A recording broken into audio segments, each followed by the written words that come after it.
Olá, boa noite a todos e todas. Eu sou o Lucas França e este é o webinar Pesquisando o Usuário Brasileiro, uma iniciativa da EBAC.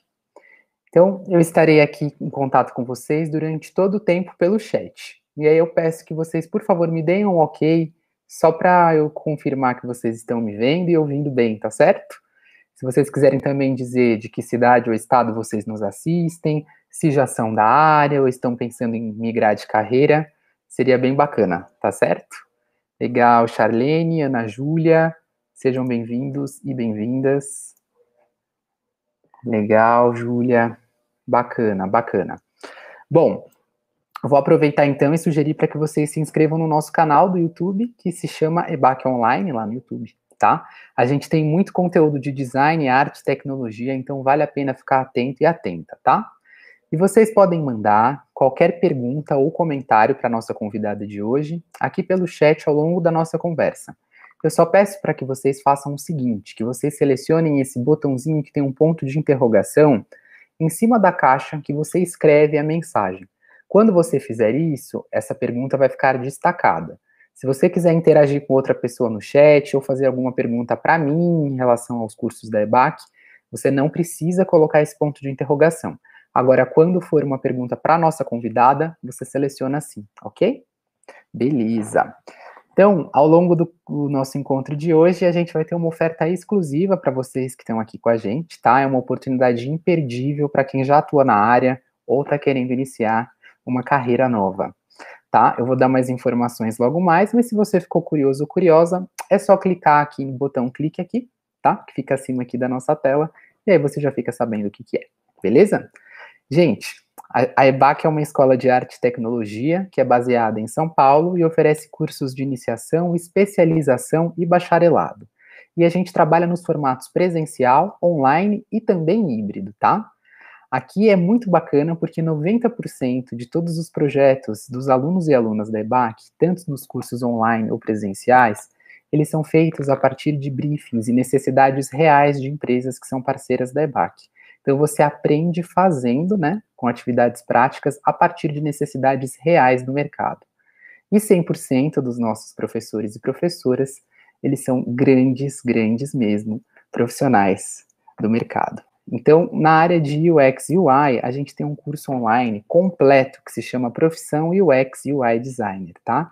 Ele tem duração de 10 meses e foi desenvolvido para você que busca uma formação em UX ou UI. Nele, você vai ter o preparo necessário para sua carreira decolar nessa profissão que é muito promissora na atualidade. O curso ele tem foco total na prática profissional e no mercado de trabalho. E você tem acesso a feedbacks individualizados em todas as atividades que você realiza e muitas dicas também para você se destacar nessa carreira. E você vai finalizar os seus estudos nesse curso com um projeto de conclusão para o seu portfólio elaborado para um cliente real, beleza? E você vai aprender tudo isso com quem? Com a orientação do Conrado Cotomácio, tá? E um time incrível de profissionais. A gente tem a Flávia, que trabalha na Samsung, o Maxon na Winglcard, Thiago da Samap e o Rodrigo Lemes, do Boa Vista. Beleza? Gente, alguma dúvida? Se alguém tiver, é só mandar aqui no chat. E mostrando esse time de profissionais incríveis, eu não poderia deixar de falar sobre a nossa convidada de hoje, que também é uma profissional maravilhosa. Então, a gente vai falar hoje com a Elisete Inácio, tá? Ela é mestre em Sociologia e Antropologia Cultural pela UFRJ e atua há 20 anos, né, nesse mercado com pesquisas de impacto social, marketing e tecnologia. Há 7 anos, ela também trabalha com foco em pesquisas de experiências para desenvolvimento de produtos e também de serviços. E como empreendedora, a Elisete fundou a Clave de Fá, onde viveu sua grande aventura antropológica, atendendo clientes no Brasil e também no exterior. E atualmente ela é gerente de pesquisa e especialista em pesquisa em UX e também atua ministrando cursos que articulam antropologia, design e negócios para e com pessoas. Incrível, Elisete. Boa noite. Boa noite. Obrigada, Lucas, por essa introdução. Imagina. Boa noite para todo mundo que está assistindo. Obrigada também pelo convite para falar aqui na EBAP. É sempre bacana, né, falar com pessoas e conhecer pessoas. Eu gosto muito de trocas, né? Acho que eu sempre falei isso, assim, dar aula para mim, fazer palestras, essas coisas.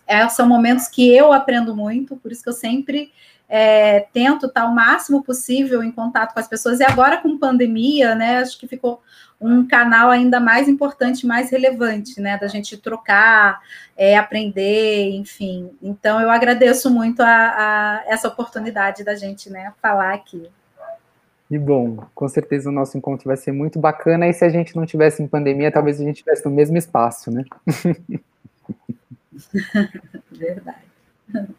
Então, eu tenho aqui algumas perguntas para nossa convidada, mas eu também vou ler as que você aí de casa mandar no chat para a gente, tá bom?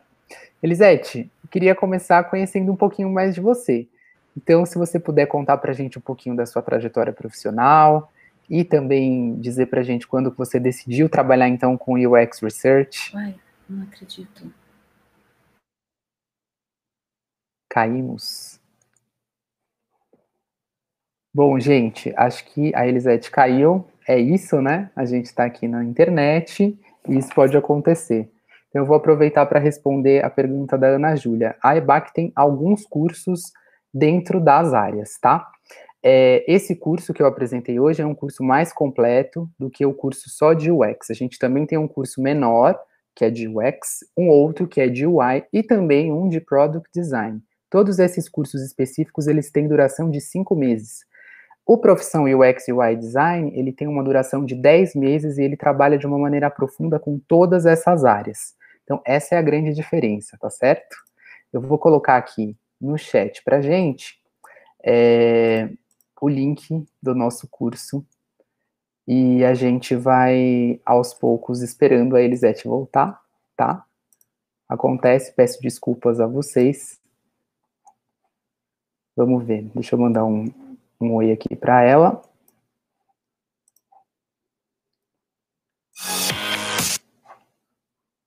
Enquanto isso, eu vou colocar, então, aqui para a gente o teaser do curso, enquanto a gente espera a Elisete, tá certo?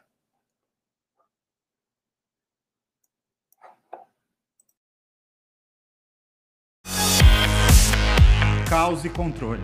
O trabalho do UX Design está justamente nessa maluquice, unir esses dois mundos inconectados, criando situações para tornar a vida do usuário melhor e conectando as empresas aos negócios.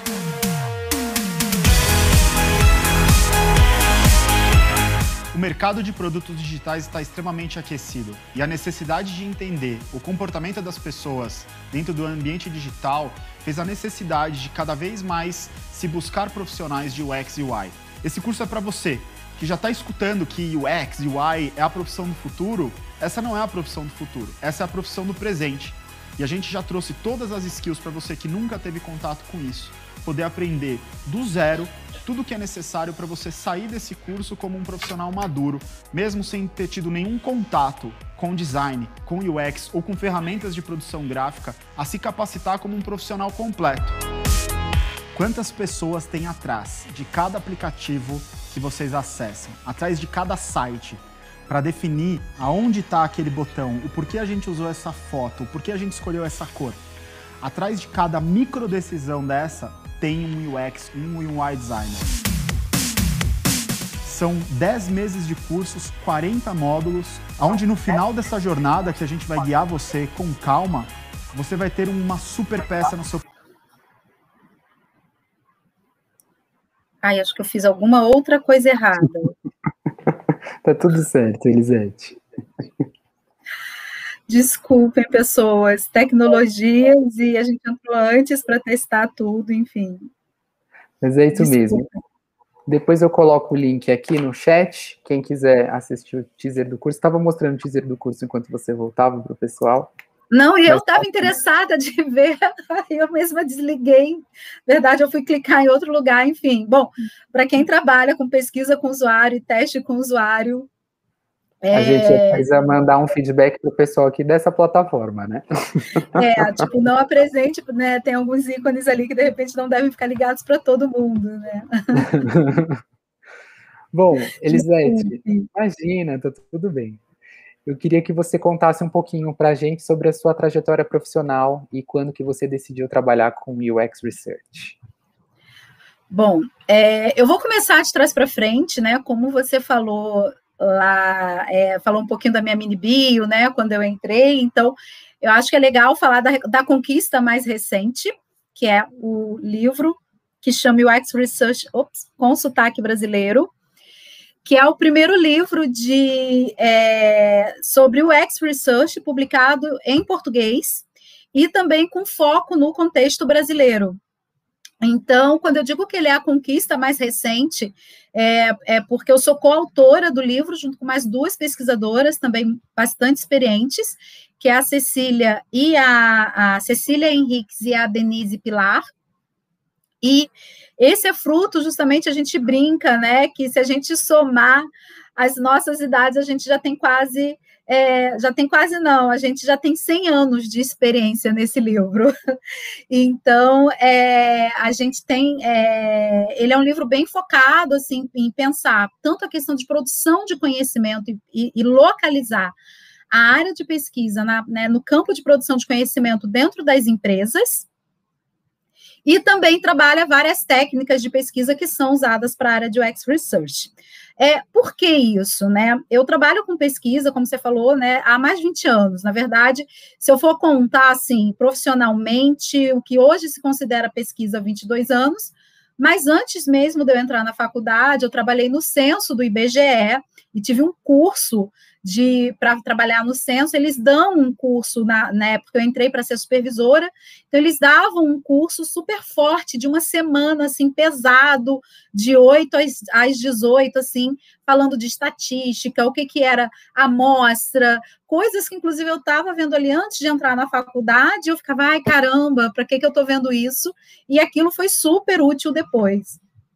Então, eu já trabalhei com muitas metodologias diferentes. Eu já trabalhei com pesquisa para mercado, com pesquisa de opinião, pesquisa eleitoral, né? Isso são os campos de abordagem, né? Pesquisa ambiental, de métodos e técnicas. Eu já trabalhei com entrevista em profundidade, grupo focal, survey, análise de Big Data, né? Eu não produzo os grandes dados, mas de analisar esses dados, etnografia. Enfim, então, ao longo dessa trajetória, eu trabalhei com muitos métodos diferentes e em muitas áreas diferentes.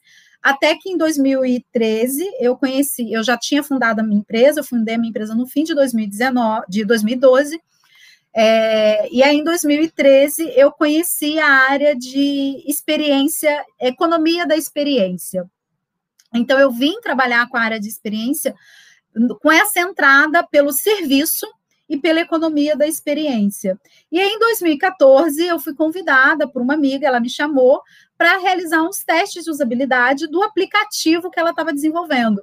Até então, eu já vinha trabalhando com o conceito de experiência, já tinha, né, na área de serviços, com a questão da antropologia da experiência, que é um campo de conhecimento dentro da antropologia, mas para produto digital, eu ainda não tinha trabalhado. E aí, teste de usabilidade foi uma grande novidade para mim, foi mais um método que eu aprendi, que é bem específico, né, de quando a gente está trabalhando com produto digital. E aí eu apliquei, e daí em diante a gente começou, assim, a gente nem chamava de UX Research, eu chamava de pesquisa e tinha os nomes, né? A gente está fazendo um teste de usabilidade, a gente está fazendo uma pesquisa com cartões, a gente também não chamava card sorting, até o próprio conceito de UX, né, de User Experience, eu fui, como é que eu vou dizer, abraçá-lo mais, assim, e entender que tudo aquilo que eu fiz até ali entrava dentro do campo de UX em 2018, então é bastante recente. Mas eu já fazia isso. Por exemplo, em 2017, eu rodei uma pesquisa com gestores do programa Bolsa Família, onde tudo era baseado nas técnicas de design thinking, e pensando a experiência dos usuários, a experiência dos gestores, pensando como que a gente poderia melhorar a experiência com esses serviços. Então, assim, já vinha rodando toda essa questão da experiência, ainda que a gente não chamasse de user experience. E é uma das coisas que a gente aborda até no livro, que é a gente trabalhar o que é a experiência e o que é a experiência do usuário, porque às vezes a gente trabalha como se esses conceitos fossem a mesma coisa, né? E a gente tem experiências, ainda que não seja só com um produto ou o produto digital, né? E aí, tanto que uma das coisas que eu sempre advoguei muito é que a experiência, mesmo com o produto digital, ela começa antes da interação com o produto digital. Então, foi assim, né, que eu fui entrando nesse mundo, até que em 2018 se consolidou para mim o conceito de User Experience, e aí eu conheci a Denise, que é a coautora desse livro comigo, numa palestra que ela estava dando, e ela foi falando, e eu ficava assim, nossa, que pessoa incrível, eu quero ser amiga dela.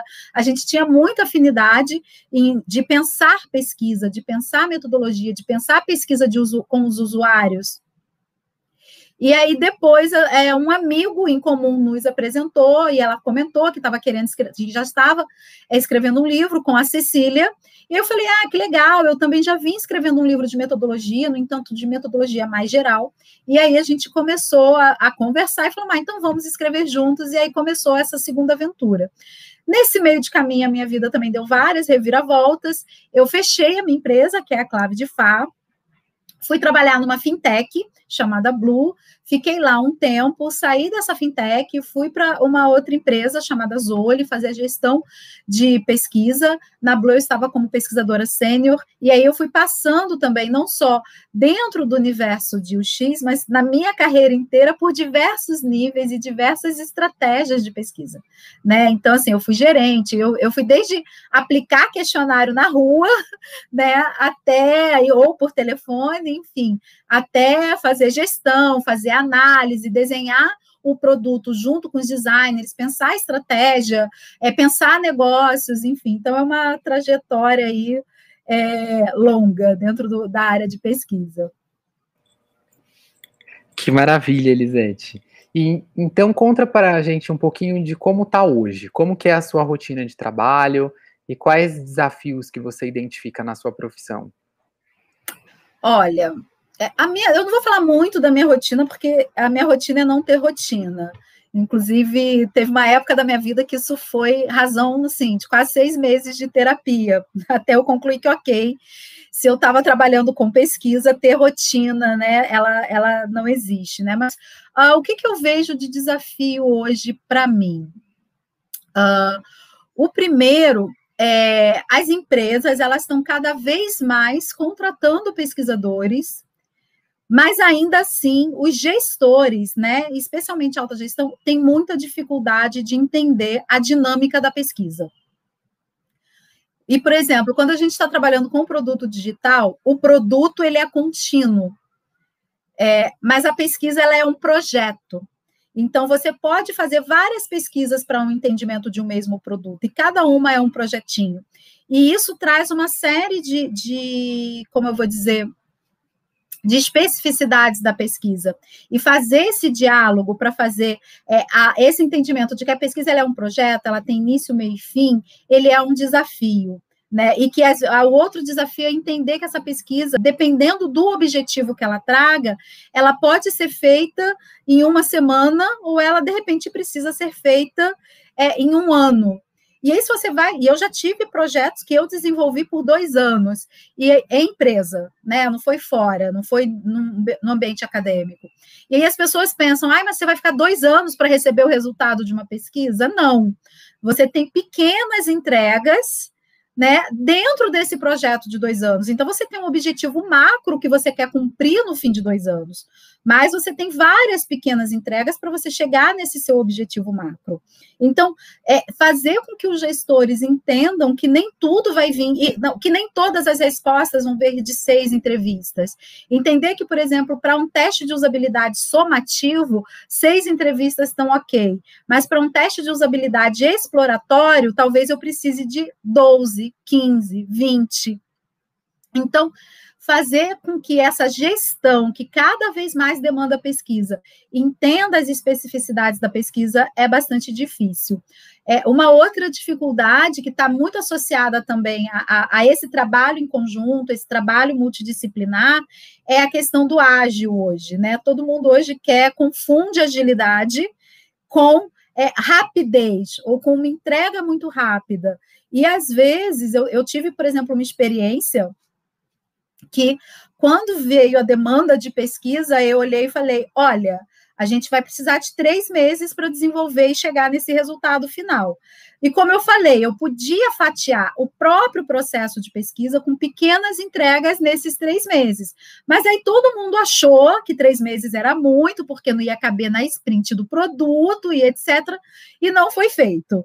Resultado, assim, 3 meses depois o produto não tinha saído para produção, não estava pronto, porque cada vez que achava que ele podia subir, novos problemas eram encontrados, e às vezes alguns que, se a gente tivesse feito as pesquisas, poderiam ter sido resolvidos, e era o tempo de eu ter feito a pesquisa e ter trazido várias pequenas entregas ao longo do caminho, que iria ajudar e até, de repente, acelerar a subida para a produção. Né? Mas como tinha essa questão, eu vou precisar de 3 meses, e às vezes é difícil também a pessoa, quando ela fala, eu tenho 3 meses, não, pronto, não quero mais diálogo, não vai ser feito, né? Então, isso é um pouco também essa dificuldade, né, da gente trazer isso. Outra dificuldade que eu já tive, não é uma dificuldade hoje, mas eu vejo muitos colegas enfrentando, é ser o pesquisador solitário, né, o eu keep dentro da empresa, né? E que, às vezes, também a empresa contrata um pesquisador e, tipo, essa pessoa tem que chegar, tipo, a bala de prata. E aí vira, cara, como você não sabe responder isso? E a pessoa tem que chegar, tem que se ambientar, tem que construir um processo, e é um grande desafio ser um pesquisador solitário. Eu, por exemplo, quando eu passei por essa experiência, eu cheguei à conclusão de que eu não queria mais essa experiência na vida, porque eu sempre fui muito dialógica, muito de trocar, de olhar os resultados e trazer e conversar com as pessoas, até das metodologias, às vezes, né? Não é porque eu tenho 20 anos, 22 anos de experiência que eu tenho certeza absoluta se é o melhor método é aquele. Né? Então, eu gosto de trocar. Será que esse pode ser um método legal para a gente fazer isso? Ou criar em cima daquilo que eu já sei, né? Então, é uma outra dificuldade que não é a minha hoje, mas eu vejo outros colegas enfrentando também, né? Que é de ser, às vezes, um pesquisador solitário, com uma responsabilidade muito grande, atendendo diversos squads, enfim. A gente tem um comentário aqui do Fabrício, né? Ele diz que depois é preciso, então, fazer a pesquisa para consertar os erros cometidos pela falta de pesquisa. E isso é um grande problema, assim, a gente vê acontecendo muito, porque tem muito a concepção de, a gente pode projetar e aí depois a gente testa com o usuário. Hoje a gente já evoluiu para, tipo, as pessoas entendem que vai testar com o usuário, mas querem fazer isso depois. E aí, quando volta, tem um monte de coisa que não está boa, e aí tem que refazer. Então, também fazer essa dinâmica, e é um desafio, tá? E aí, mesmo sabendo, assim, de construir. Bom, como é que a gente casa, realizar a pesquisa enquanto o produto está em andamento? E existem muitas formas de você fazer isso, porque dá, né? Enquanto o design está lá desenvolvendo, especialmente empresas que já têm uma equipe mais madura, é possível você conseguir ir desenvolvendo enquanto o design está trabalhando do outro lado. Hoje a gente tem os modelos que eles chamam de dual tracking, que é, por exemplo, você está com a pesquisa, aí depois que você faz a pesquisa, e sim vai para o design, né? Ou triple tracking, você tem, inicialmente, você tem uma equipe só fazendo processos de discovery, uma equipe que está fazendo as pesquisas ali do dia a dia, dos squads, e o squad ali desenhando para produção. Tem esses modelos, eles são super interessantes, mas também eu vivi a experiência de conseguir ir fazendo a pesquisa enquanto o produto está se desenvolvendo.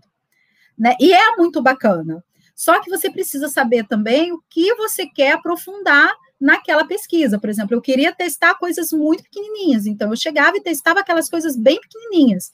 E aí a minha entrevista durava 15, 20, 30 minutos. Eu não queria, em 15, 20, 30 minutos, com 5 usuários, testar o produto inteiro de ponta a ponta, com o fluxo que tinha, né, assim, que a tarefa em si para o usuário executar durava, sei lá, 3, 4 minutos, o que significam várias telas e um fluxo super grande.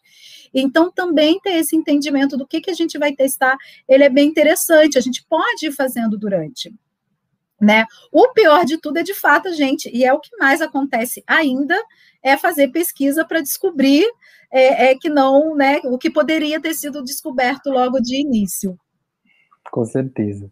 Queria que você falasse um pouquinho na minha próxima pergunta a partir de toda essa experiência bacana que você está trazendo para a gente, compartilhando com muita generosidade.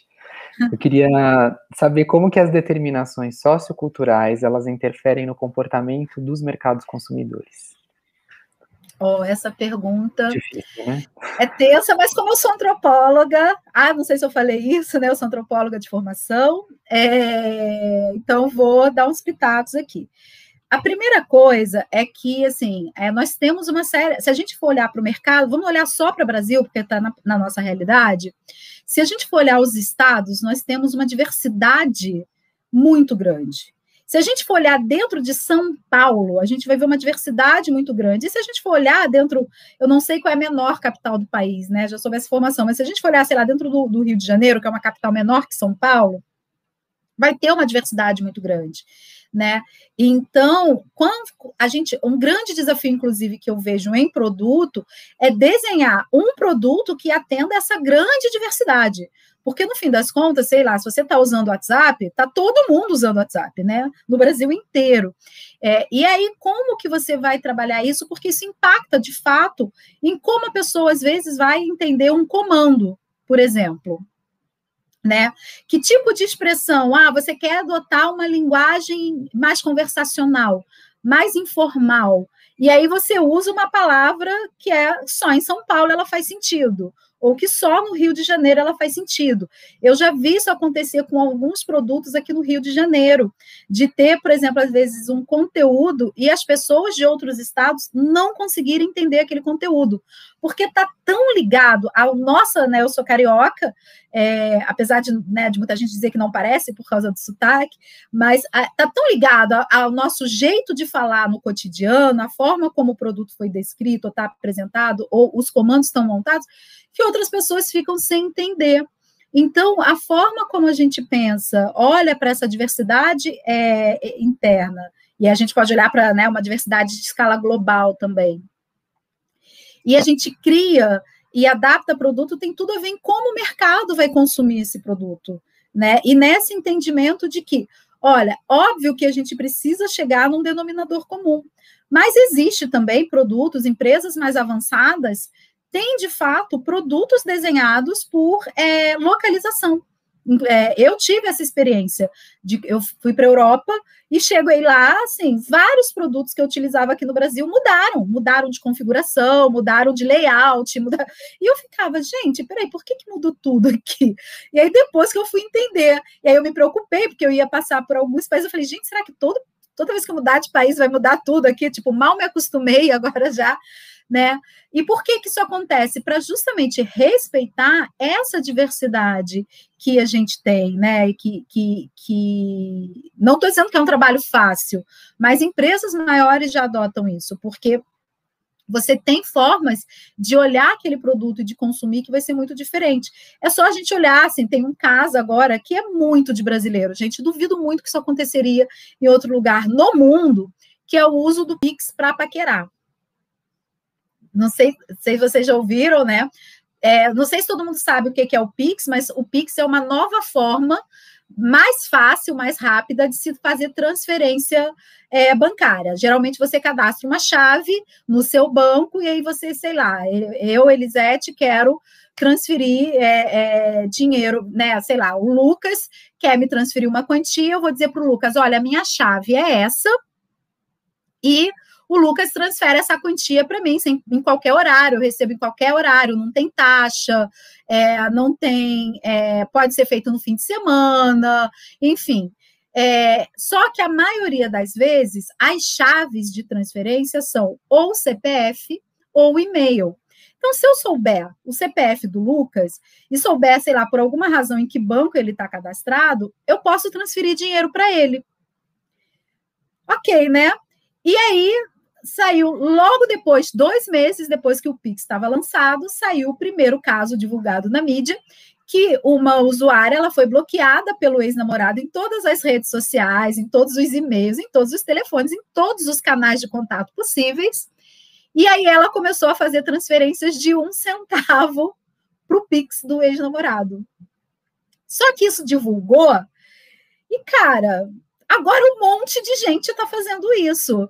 ao invés de dar um match ou uma curtida nas redes sociais, manda 1 centavo, 10 centavos, R$1. Se alguém quiser me transferir alguns, né, R$1.000 por aí, eu já começo a topar a paquera. Meu Deus. Só que isso, cara, você consegue imaginar isso em outro lugar no mundo? Assim, imagina os alemães usando um serviço que é super sério, você está transferindo dinheiro, usando dados, aí a pessoa vai lá e fala, não, eu sei o CPF dele, ou então eu sei o e-mail dele, que é a chave dele, vou transferir ali, né, R$1 para ele ver que eu estou afim, né, estou interessada. Então, isso é muito cultural. Isso é o tipo de coisa, inclusive, que é muito difícil a gente pegar numa pesquisa de discovery rápida, tá? Isso é muito assim, é pós, assim, não vou dizer que se o Pix tivesse pesquisado isso teria aparecido. Teria que ser uma pesquisa muito exaustiva já de produto, com muitas pessoas para isso acontecer. Porque é óbvio que foi um usuário que fez, a partir do momento que isso foi divulgado, várias outras pessoas começaram a fazer. E aí, se vocês botaram aí no Google Pix Paquera, já tem até tutorial. Para ensinar como é que se faz. Então, por isso que a questão cultural faz muita diferença quando a gente está pesquisando o produto. Nem tudo a gente consegue captar, infelizmente, mas muitas coisas a gente consegue captar e prever. Então, por exemplo, se a gente tiver... Porque é perigoso, o Banco Central, inclusive, já emitiu umas 2 ou 3 notas explicando que é perigoso você usar o Pix para fazer paquera. Primeiro, né, um desvio de funcionalidade. Você pode ser processado, né? Você ficou mandando dinheiro lá para sua paquera. Sem a paquera pedir, ela pode te processar. Isso é considerado também uma invasão de privacidade. Mas se isso tivesse sido previsto antes, era possível pensar em algum outro tipo de solução que precavesse isso? Sei lá, um outro modelo de chave, uma chave que não fosse o CPF ou o e-mail, que a pessoa criasse ali particular? Não que não seja possível, é possível criar uma chave particular, mas o CPF ele acaba sendo uma chave primária. Então, assim, você tirar a chave, né, o CPF, as possibilidades de CPF e e-mail serem chaves, e aí criar uma chave como se fosse uma senha.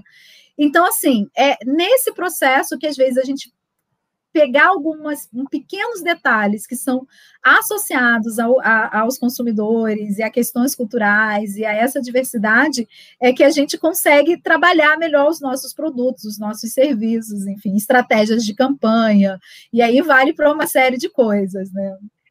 Que maravilha. E qual que é a importância de conceitos como empatia, simpatia e alteridade no reconhecimento, então, dos usuários? Partindo aí já dessa linha de pensamento que você nos ilustrou lindamente. Legal. Então, bom, o conceito de empatia, ele é fundante dentro do que a gente chama de UX, né? Em pensar a experiência do usuário. E aí, uma coisa que eu já trago há um tempo, porque, sei lá, em 2015 ou 2016, eu estava dando um curso numa universidade aqui do Rio, para a área de design, e falando, né? E aí eu falei, olha, a antropologia, era um curso de antropologia e etnografia para design, e aí eu falei, não, mas a antropologia não trabalha com o conceito de empatia. E aí todo mundo ficou, peraí, como? O quê? O que é isso? E aí eu fui explicar, a antropologia trabalha com o conceito de alteridade. E tem um conceito que a gente trabalha, que é o de simpatia. Qual é a diferença, né? A empatia, ela primeiro que a empatia ela é um conceito que ela vem da filosofia, né? Ela também não vem da antropologia nem do design, ela vem da filosofia junto com a psicologia, e existe uma série de estudos hoje para falar e entender o que é essa capacidade empática, porque a gente tende a acreditar que todo mundo é capaz de sentir empatia, mas isso não é verdade. A capacidade empática, ela é como um músculo no seu cérebro, né? Ela tem uma região do cérebro que a gente pode desenvolver mais ou menos, e que dependendo do contexto que a gente esteja, aquilo te proporciona a ser mais empático ou não. Se a gente pensar contextos de guerra, né? Pensar a Segunda Guerra Mundial, pensar, os alemães não tinham empatia pelos judeus. Isso não é verdade. né? O conceito de empatia por si só, ele não é suficiente, ou a própria empatia por si só, ela não é suficiente para que a gente tome uma ação. Então, e como é uma capacidade, né, um músculo que a gente desenvolve, a gente também pode desenvolver mais ou menos empatia dentro de contextos gerais. Então, hoje existem estudos que mostram que existem sociedades que são muito mais empáticas do que outras, por questões culturais, por questões sociais, enfim, e outras questões diversas. Mas por que é importante a gente desenvolver a capacidade empática? Que é para você entender, quando você está dentro de uma dinâmica de pesquisa, que você precisa olhar essa dor do outro e olhar para o outro no que ele é e no que ele está te trazendo. E, de certa forma, criar um tipo de conexão com o outro que te permita entender melhor como você trabalha aquela dor, aquela dificuldade para você resolver aquele problema. E aí o caso bem clássico é um case da Ideal, de quando eles ficam percorrendo, se eu não me engano, é um estádio de futebol, agora eu não lembro se é um estádio de futebol ou se é um prédio, com uma pessoa sentada na cadeira de rodas. E aí eles vão vendo todas as dificuldades que tem para você circular com uma cadeira de rodas. Isso é uma habilidade que a gente precisa desenvolver. Porque, às vezes, também a gente só vê que tem a dificuldade, assim, vamos combinar, né? É só olhar para as calçadas, a gente não precisa sentar numa cadeira de rodas para entender que há uma dificuldade, né? Para as pessoas que usam cadeiras de rodas circular, por exemplo, nas nossas calçadas. No entanto, quando você faz esse movimento de sentar nessa cadeira e tentar você subir na calçada, você consegue entender melhor que dificuldade é essa e pensar como você resolve esse problema, né? Em pensar em como você... Bom, talvez se eu fizesse, né? O mais certo talvez se eu botar uma rampa, facilite. Mas se você bota uma rampa e você sobe a rampa e você vê que conforme você vai subir a rampa, você cai com a cadeira para trás. Bom, a rampa não pode ter tanta inclinação e etc. Então, algumas coisas, né, elas vão te ajudando a entender melhor como resolver o problema. Então, é nisso que a empatia ela é importante, porque ela te ajuda a pensar como você vai, não é só você entender a dor do outro, não é confundir empatia com pena, né? Ou empatia com solidariedade. Eu vou ali empurrar o cara para ele conseguir subir, vou pegar, sei lá, o cara no colo e vou subir com ele no ônibus, né? Não é ter pena, não é ter solidariedade, né? E pena e solidariedade também são conceitos diferentes, né? Não é ter compaixão, por exemplo. É você efetivamente entender como que você pode ajudar a resolver aquilo ali de uma forma que fique mais simples para a própria pessoa e não mais simples para você. Porque para você, por exemplo, para a gente que anda, é mais simples ir lá, pegar a pessoa no colo, né? Puxa o carrinho, puxa o carro, você sobe, põe a pessoa ali de volta, a vida que segue, né? Não é o que é mais fácil para ti. É o que vai resolver para o outro. O conceito de alteridade, ele é um conceito da antropologia e ele diz respeito ao encontro com a diferença. Esse conceito também vem da filosofia e ele ganha muita força na filosofia no século XVIII, porque é quando os intelectuais estão debatendo sobre as consequências do encontro dos europeus com os povos não europeus. Então, é quando se começa uma primeira reflexão de que qual é o efeito desse encontro, né? Qual é o efeito da chegada dos portugueses no Brasil? Né? Bom, para começar, a gente viveu a nossa primeira pandemia com a chegada deles, né? Meia dúzia de portugueses espirraram, um monte de índio morreu. Além disso, a gente tem um efeito ali de dos portugueses tentarem entender os índios para não escravizar, porque no primeiro momento não era tentar escravizar os índios, mas para torná-los subservientes. A partir do momento que os indígenas, né, não se dispuseram, por suas questões culturais, a se tornarem subservientes, outras questões foram sendo utilizadas. Tudo isso é alteridade. E eu gosto de falar da alteridade pelo que ela traz de impacto, de olhar, porque a gente tende a achar que a alteridade ela é sempre positiva, e ela não é. né? A alteridade é o resultado do nosso encontro com a diferença e com a dor do outro. E aí, ou com a alegria também, na verdade é com a diferença, e essa diferença pode ser a alegria, pode ser a dor, pode ser... Está muito associada à questão cultural, por exemplo, eu vi, por exemplo, vários comentáriozinhos de redes sociais de pessoas evangélicas dizendo, tá vendo, vocês zombaram de Jesus, agora esse ano não teve carnaval, porque no ano passado teve uma escola de samba aqui do Rio, não sei se foi do Rio ou de São Paulo, que saiu, né, com uma performance de Jesus Cristo. E aí, qual era a resposta do outro lado? Mas também não está tendo as marchas para Jesus, né? Tudo isso é resultado de encontros que são de diferenças culturais, diferenças de percepção, de diferenças de pensamento, e tudo isso é alteridade. A grande questão é a gente assumir a alteridade como conceito para construir uma diferença, né, um distanciamento entre eu e o outro. Bom, agora eu vim aqui, voltando para o tema da cadeira de rodas, que eu acho mais objetivo. Eu vim aqui, eu sentei na cadeira de rodas, eu andei, eu entrevistei pessoas com dificuldades motoras para saber quais as dificuldades elas têm para andar na calçada. Eu fiz todo esse processo. Bom, agora eu preciso me distanciar.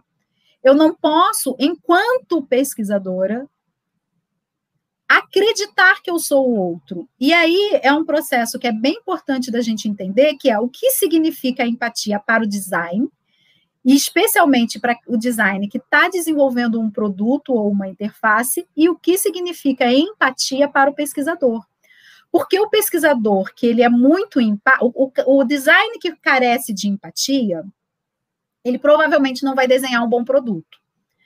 Mas o pesquisador que sobra de empatia, que tem muita empatia, ele não consegue fazer uma boa análise.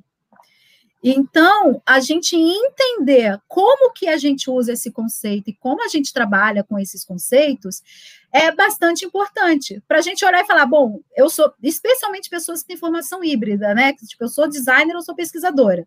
Em que momento eu vou precisar acionar esse conceito ou não? E aí o conceito de alteridade ajuda muito mais os pesquisadores, porque enquanto pesquisador você consegue olhar e falar, bom, agora está no momento de eu construir uma distância não preconceituosa, não enviesada, porque eu já desenvolvi esse olhar empático para eu poder fazer uma boa análise e dar um bom caminho e até discutir, dialogar melhor com os meus colegas de design, meus colegas de devs, etc, etc. E o conceito de simpatia, eu não sei se vocês já repararam que simpatia serve para quando a gente tem a palavra simpatia, afinidade com uma outra pessoa, né? Nossa, que pessoa simpática, sorridente, alegre, fala e etc. Isso é uma afinidade que a gente construiu com essa pessoa, porque outra, né? Eu achei o Lucas super simpático, outra pessoa pode achar ele antipático à beça. Muita gente me acha muito simpática e muita gente me acha antipática, porque a simpatia ela também está associada ao contexto nos quais as pessoas se conhecem e que elas conseguem construir conexões. E essa palavra, ela também é usada quando a gente está fazendo uma mandinga, né? Voltando lá na questão da paquera, estou querendo aqui amarrar meu namorado, né? Então, sei lá, trazer meu namorado de volta em 3 dias. A gente usa a expressão, vou fazer uma simpatia. Porque a origem do conceito ela é a mesma. É a ideia de que o que você quer gerar uma conexão que contagia o outro, ou contagia do outro para você. Então, quando a gente faz uma simpatia para pegar o namorado ou namorada, a gente quer contagiar o outro com o nosso sentimento. Sou eu que amo essa pessoa. Eu quero que ela se sinta afetada ou contagiada por mim. E quando, né, eu estou fazendo também, eu estou sendo simpática, ou alguém é simpático comigo, é porque nós fomos ambos contagiados pela expressão e pela conexão que se gerou ali. Então, a origem é a mesma, é a ideia de que a gente contagia ou se deixa contagiar pelo outro. E ela é importante em pesquisa também, porque a gente também precisa, em muitos momentos, se deixar contagiar. E aí tudo começa com a simpatia, e não com a empatia ou não com a alteridade. Aí, se eu fosse fazer uma linha, eu acho que primeiro a gente cria simpatia. Para quê? Para a gente se abrir, a gente se deixar contagiar e deixar o outro num processo de entrevista, de teste, enfim, de pesquisa. Essa pessoa que vai trazer dado, vai trazer informação, a gente, por exemplo, começa a olhar para essa pessoa como pessoa, e não como alguém que está ali para despejar conteúdo e informação para a gente. Então, a gente, né, cria simpatia com essa pessoa. A partir do momento que essa simpatia gerou, você precisa ter uma habilidade empática desenvolvida, para você entender o que essa pessoa quer te dizer. Porque também, se tudo for muito simpático, as coisas ficam ali meio nubladas, você começa a concordar com a pessoa, é mesmo, ok, né? Então, você cria essa habilidade de entender o outro. E aí, no momento, especialmente em momentos de análise, você acessa toda uma bagagem de alteridade, que é para você olhar e entender. Bom, agora eu preciso distanciar e olhar isso aqui com um pouco mais de frieza, para quê? Não para que a análise seja fria, mas para que você consiga também não ser enviesado em relação a ponto de achar que você é o outro e que agora você já sabe tudo sobre o outro. Ou então a ponto de ter tão contagiado que você acredita que tudo aquilo ali que ele falou estava certo. E aí, em ambos os momentos, né, para a gente exercitar isso, tanto no processo de pesquisa, de pensar isso de uma forma consciente, é bastante importante. Eu lembro que quando eu entendi o conceito de empatia, de simpatia, eu não sou uma pessoa simpática naturalmente, gente. Mas eu comecei a exercitar. Eu falei, não, eu vou ser capaz de ser simpática, porque eu preciso ser simpática com as pessoas para as pessoas serem simpáticas comigo. E chegou um momento que eu acho que a simpatia para mim ficou mais natural, de tanto que eu exercitei. Mas quem me conheceu na adolescência vai contar para vocês que não era assim. Né? Até porque era muito tímida e muito introspectiva. Então, são habilidades que a gente precisa desenvolver na pesquisa para melhorar cada vez mais a qualidade daquilo que a gente faz. Ficou super longo, né? Desculpa, gente. Não, mas tá uma delícia te ouvir. Eu tenho mais uma pergunta para você, e a gente já tem algumas aqui no chat, tá? Queria saber quais que são os perfis dos usuários brasileiros. Eu já intuo que talvez você não consiga me responder, né? É isso que eu ia falar. Acho assim, sempre que a gente fala de perfis de usuários brasileiros e fala de Brasil, a gente está falando de uma coisa muito macro, né? Então, como eu já falei várias vezes, quando a gente vai olhar ali no micro, né, a gente vai ter uma série de diferenças que a gente vai observar. Então, né, eu já sinalizei aqui que é macro, por favor, ninguém me bata depois e não, mas no Nordeste não é assim, no Sul não é assim, sim, não é mesmo. Mas quando a gente vai pensar o perfil do usuário brasileiro, ele é um usuário que eu diria mais afoito, ainda que a ideia de que o usuário não quer perder tempo, ela seja verdadeira para todos os lugares no mundo. No Brasil, o usuário, ele tanto não quer perder tempo que ele prefere perder outras coisas. Então, por exemplo, os alemães, eles leem aqueles termos chatinhos, todos aqueles termos que a gente não lê, que a gente clica e a gente nem sabe o quanto aquilo, de repente, pode prejudicar a gente no futuro, os alemães leem para tudo. A gente não lê, porque a gente dá para o outro, a gente concede à empresa o direito de decidir sobre o que o que vai impactar a nossa vida em nome de fazer as coisas mais rápido. Então, por exemplo, não é que os alemães não queiram que as coisas sejam mais rápidas, mais fluidas, né, mais diretas, mais objetivas. Não é isso. Eles querem. Só que eles não querem mais rapidez em nome de delegar a vida deles para alguém. E a gente tem essa característica, né?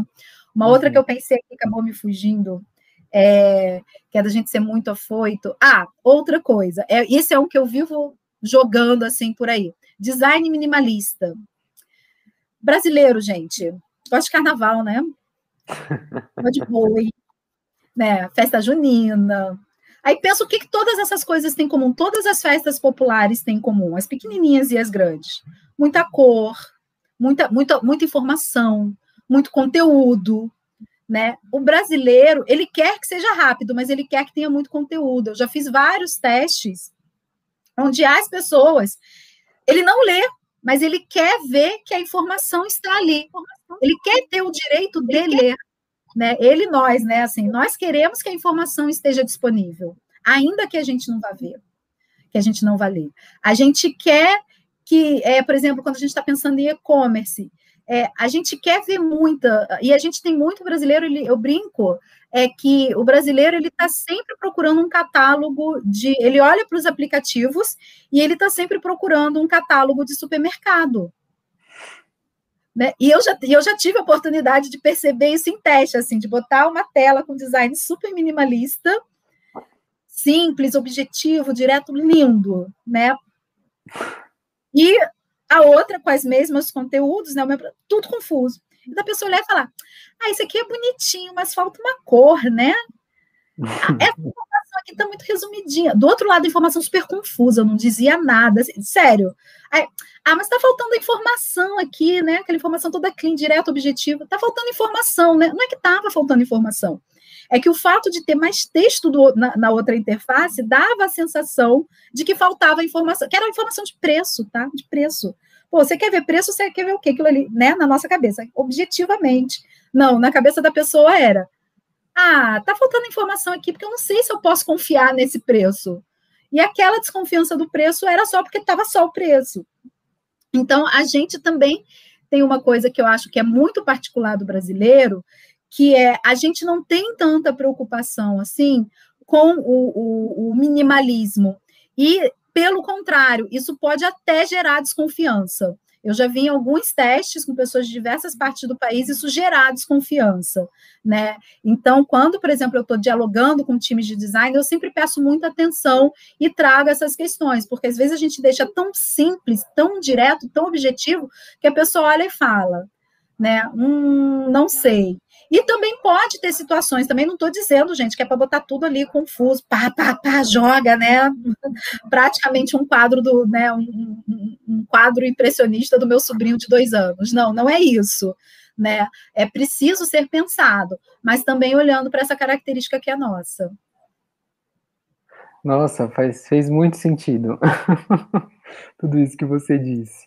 E a gente se identifica a partir do que você fala, mas pelo menos eu não havia percebido, mas faz muito sentido. Vamos para alguma das perguntas do chat? Vamos. A Amanda, ela perguntou lá no comecinho pra gente. Ela disse, eu também tenho um background em pesquisa, mas não em UX Research especificamente. Hoje as vagas pedem skills muito diferentes, geralmente envolvendo design e programação. O que você precisou aprender de diferente para migrar para UX? Então, eu tenho um jeito de aprender que é muito por causa da antropologia. Eu gosto de aprender fazendo e interagindo com as pessoas. Eu não acho que tenha que aprender para trabalhar com UX Research, tem que aprender design. Por exemplo, se eu tiver que fazer um protótipo de alta fidelidade num Figma da vida, né, desenhar, né, eu consigo desenhar, eu consigo fazer um protótipo no papel, um protótipo no computador, assim, né, usando ali as questões básicas. Mas eu estudei muito de design, né, especialmente de princípios básicos de design, né, o que significa o design, teorias do design, porque as coisas precisam fazer sentido para a gente trabalhar. Eu também não fui aprender a programar, mas eu fiz um curso de código para criança de 10 anos, tá? Eu fiz junto com meu sobrinho quando ele tinha 10 anos, de codificação, porque eu queria entender qual é o modelo mental do programador. Então, a mesma coisa que a gente busca com os nossos usuários ou com os nossos entrevistados, é o que a gente precisa buscar com esses times com quem a gente vai trabalhar. A gente precisa entender e falar a linguagem deles, né? Não precisa ser super detalhado, eu até hoje chamo botão de botão, né? Às vezes, eu sei que tem nomes mais técnicos, né? Ou nomes melhores, enfim, mas botão é o geral para todo mundo, né? Tem coisas que eu erro, às vezes, ali quando eu estou falando, os designers vão me corrigindo.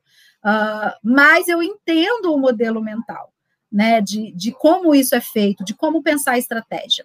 Um campo de entrada que foi o que eu fiz e que eu acho muito interessante para quem não vem do design, né, é estudar design de serviços e design thinking. Então, fazer um curso, existe muito curso online hoje, o próprio EBAC tem um curso, né? Eu não sei o quanto é avançado o curso do EBAC para UX, né?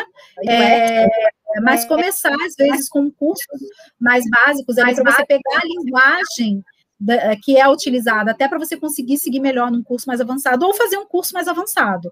Eu fiz muitos cursos, né? Cursos avançados, cursos. Quando eu fui trabalhar com pesquisa em UX, eu já tinha. Tem 22 menos 7, né? Eu já tinha ali uns 14, 15 anos de trabalhar com pesquisa. E com muitas metodologias e áreas diferentes. Só que eu precisava entender melhor. E aí eu não acho que precisa aprender a programar o design, mas tem que fazer cursos na área. Assim. E eu precisei aprender muito das linguagens, assim, né, que são usadas. E, né, e aí eu aprendi fazendo os cursos. Eu coloquei aqui o link dos cursos da EBAC, a gente tem cursos desde avançados até específicos, em UX, em UI, juntando tudo, em design de produtos, enfim. Rapidinho, gente, eu não estou falando isso para fazer propaganda para a EBAC, não, porque eles não me obrigaram a isso, tá? É porque efetivamente foi o que eu fiz para aprender. Eu não sei dizer assim, o que eu precisei, porque hoje eu já aprendi um monte de coisa, mas eu acho que lá no início eu precisei aprender a linguagem dessa galera e eu aprendi dessa forma, né? Estudando, fazendo curso. Então eu vou pular algumas perguntas, mas eu vou passar por todas, tá, pessoal? Acho que essa tem muito a ver. O Igor, ele diz, há exatamente uma semana eu concluí minha graduação em antropologia e quero ingressar na área de UX. Comecei a fazer alguns cursos gratuitos que não dão certificado. Isso me preocupa porque eu fico sem validar o conhecimento que eu comecei a adquirir. Alguma dica do que eu posso fazer para concorrer a vagas de emprego com segurança, considerando que não tenho recursos financeiros? No momento, vamos dizer assim, né? Olha... não, eu tô rindo de nervoso porque eu já estive nesse lugar, né? E é difícil, porque qualquer dica que eu vá te dar vai envolver você ter algum nível de gasto pessoal. E às vezes, quando a gente está começando, está sem trabalho, qualquer R$1 faz uma diferença enorme no bolso da gente, né? Então, mas o que eu posso dizer? Você está fazendo cursos gratuitos, existem cursos gratuitos que dão certificado, procure por eles, primeiro. Segundo ponto, existe uma série de redes hoje, de grupos de WhatsApp, grupos no LinkedIn, grupos no Facebook. Acompanhe estes grupos, porque eles estão sempre divulgando vaga de emprego, lugares para você entrar. Terceira coisa, siga pessoas nas redes sociais, né? Você pode me seguir, mas tem várias pessoas que eu indicaria, a Diana Fourrier, a Denise Pilar, né, que é a autora do livro comigo, a Cecília Henriques, a Paola Salles, a Ana Maria Thanos, tem uma galera já sênior que compartilha conteúdo no LinkedIn, por exemplo, e ter um LinkedIn é fundamental, tá? Assim, é de graça, você faz no seu computador, faz um currículo bonitinho, mesmo que não tenha um certificado, coloque que você fez o curso, né? E aí você descreve o seu aprendizado, né? Assim, descreve o que você aprendeu, não tem certificado, mas se olhar para você e falar, bom, mas o que você aprendeu sobre... Assim, você saiu daqui da palestra. O que você aprendeu na palestra? Você pode dizer, eu aprendi que simpatia, alteridade e empatia não são a mesma coisa. Pronto. Então, Igor, você pode descrever um pouco do que você aprendeu nesses cursos no seu LinkedIn, né? E também no seu currículo. Porque isso são coisas que vai fazer você ser notado. Compartilhe as coisas que você aprendeu nas redes sociais também, porque isso vai fazer as pessoas olharem para você e falar, caramba, esse garoto está correndo atrás, está procurando coisas, está querendo fazer. Então, são várias coisas que são gratuitas e que vão te ajudando a fazer isso. E aí você pode dar uma coisa que, se você não está trabalhando, provavelmente você tem, que é tempo. Né? Ler recursos do Medium, fazer resenha de livro e publicar, mostrar que você está adquirindo conhecimento. E uma outra coisa, que aí isso exige um pouco mais de tempo e talvez recurso, mas eu vejo muitas pessoas se voluntariando em ONGs ou em projetos para aplicar aquilo que aprenderam. E aí você se voluntaria com um pesquisador mais sênior. Não é mais o meu caso, eu já fiz muito isso, hoje eu não faço mais porque as empresas que eu trabalho hoje já não permitem esse modelo, mas quando eu tinha minha empresa, por exemplo, eu de vez em quando eu nunca fazia totalmente gratuito, eu sempre dava uma ajuda de custo, mas vinha pessoas muito júniores para desenvolver alguns projetos para poder colocar suas habilidades em práticas, mas eu vejo muita gente fazendo isso com ONGs hoje em dia. Então, vai, procura, olha, eu quero exercitar, vamos lá, e muitas vezes nesses grupos também as pessoas chamam, né? E aí fazer isso 1 ou 2 vezes. Às vezes as pessoas têm um preconceito do tipo, mas aí eu vou ficar trabalhando de graça? Bom, mas se você está começando do zero e não tem experiência nenhuma, você está ganhando experiência. Você não precisa ficar fazendo isso por 1 ano, 2 anos, 3 anos, 10 anos. Mas você fazer isso por 1 mês, 2 meses, 3 meses, pode valer bastante a pena. Com certeza. Também, Igor, se quiser dar uma olhada no nosso canal do YouTube, alguns encontros passados, falamos com pessoas como a Elisete citou, que tem grupos e redes, então tem várias dicas de carreira, falando sobre LinkedIn. E na semana que vem a gente vai ter um workshop de UX gratuito com certificado. Então, viu? se quiser se inscrever, é só entrar no nosso site, tá bom? A gente sempre tem essas programações também. Bom, Elisete, vamos para mais uma pergunta aqui do chat, aí a gente segue as nossas perguntinhas, senão a gente não vai conseguir finalizar com tudo. Essa aqui, ó, da Larissa. Como eu convenço a agência que eu trabalho que a pesquisa é importante? Porque por lá, assim que o projeto chega, ele já vai direto para o protótipo. Isso é uma dúvida muito comum aqui. Muito, Larissa. E é a dúvida que sempre vem no meu coração, assim, porque tem muitos anos, assim, que eu não tenho que convencer mais pessoas que pesquisa é importante. Eu já estou num modelo, assim, no momento em que pesquisar é importante. Quando eu comecei a minha empresa, eu tinha muitas vezes que convencer, eu passei por um processo de incubação, e eu tinha que ficar, às vezes, falando para uma audiência que não era minha e convencer essas pessoas a me contratarem. E eu sempre fui muito difícil nisso, nunca fui boa nisso, né? Então, é sempre uma pergunta que eu tenho dificuldade para responder. Então, eu vou responder em cima do que eu vejo outras pessoas fazendo, tá? Uma coisa que pode ser bacana em paralelo ao projeto, eu nunca recomendo fazer isso à revelia, tá? Tem muita gente que fala assim, vai lá e faz, mesmo que o teu chefe não diga não, tá? Isso eu não recomendo, porque, sei lá, de repente o teu chefe, no fim, você chega com um resultado incrível, ainda assim ele não gosta e pode ser prejudicial para você. Mas você pode chegar e conversar com a tua gestão e dizer, olha, esse projeto aqui, ele está na fase de desenvolvimento de protótipo. Enquanto ele está prototipando, que no mínimo 1 semana, 2 semanas, ele vai levar para ser prototipado, certo? Então, ele não precisa parar. E aí você pode, enquanto eu estou aqui desenvolvendo o protótipo, né, provavelmente é você quem faz o protótipo, se for esse o caso, eu posso tirar 4, 5 horas semanais para conversar com alguns usuários e ver e validar com eles. Tira um tempo muito pequeno. Não precisa ser uma pesquisa, assim, não chama nem de pesquisa.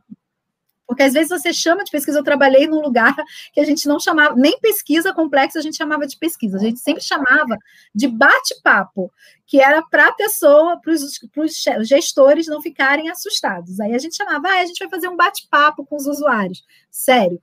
Mas ok, tá valendo. Eu brincava que eu me sentia igual aquelas pessoas, né, espião, assim, tá escondendo o que faz, é meio assim. Mas é necessário às vezes.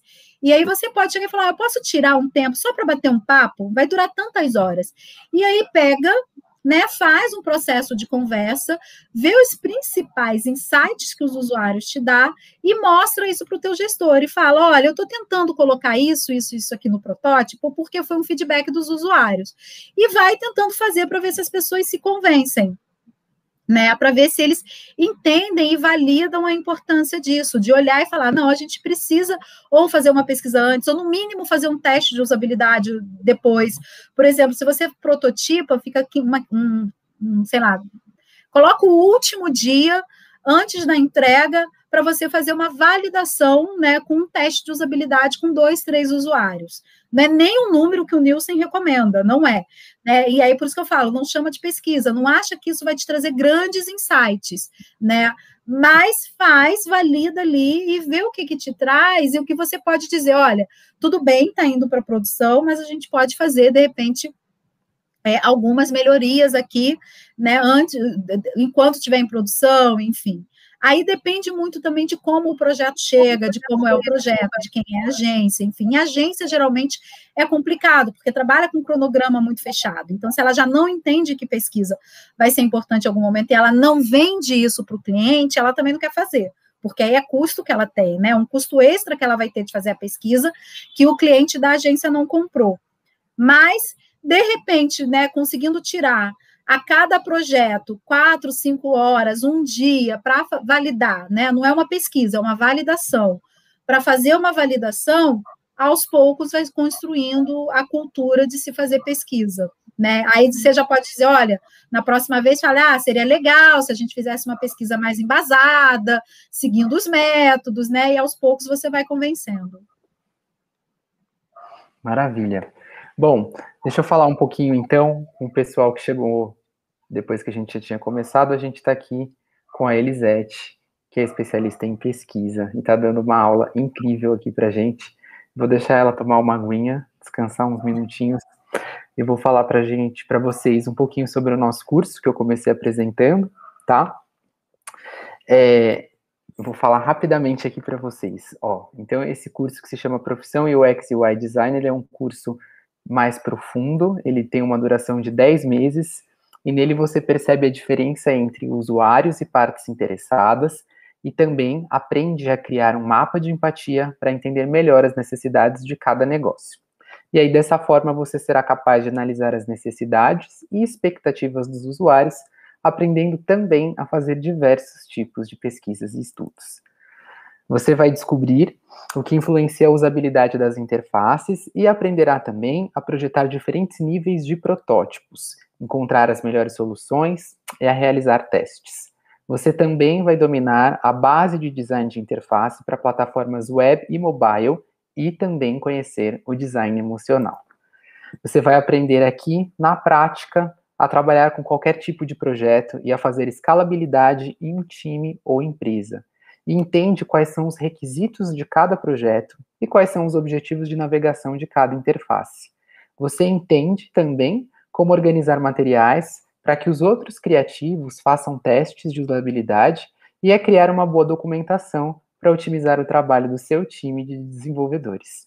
Então, gente, não fiquem passando vontade. Se vocês estão querendo migrar de carreira ou começar num universo incrível que a gente está aqui conversando hoje, chegou a hora de falar, então, da nossa oferta exclusiva. A gente está com uma oferta de 50% de desconto no valor total do curso. Ela é especial para quem está aqui no evento hoje. Então, você pode clicar nesse link que está acima e ficar tranquilo e tranquila, porque isso não é uma matrícula no curso. É só uma maneira de você garantir essa oferta, poder pensar, avaliar, conversar com a nossa equipe antes de tomar sua decisão final, tá certo? Mas se não clica no link agora, perde, porque ele tem um tempinho para acabar. Beleza? Elisete, vamos ver se ela voltou.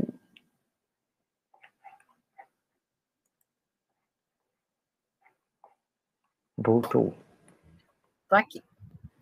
Descansou? Te dei uma pausinha? Deu até para olhar a mensagem do e-mail. Olha só. Elisete, vamos voltar a falar então de pesquisa também. Eu queria que você falasse um pouquinho para a gente sobre o que são pesquisas qualitativas. Pesquisas qualitativas. Hã? Bastante coisa, né? Sim. Não, imagina. Bom, pesquisas qualitativas são modelos, são pesquisas onde a gente estabelece com o usuário, é que eu não quero trazer uma definição técnica, né? Mas, enfim, pesquisas quali geralmente são pesquisas onde a gente vai aprofundar mais as questões que a gente quer investigar. Então, a gente não consegue metrificar, a gente não consegue dizer. Eu vejo muita gente fazendo pesquisa qualitativa e colocando número, eu particularmente não gosto. Exige um modelo de pesquisa qualitativa que trabalha com número, que se chama análise de conteúdo.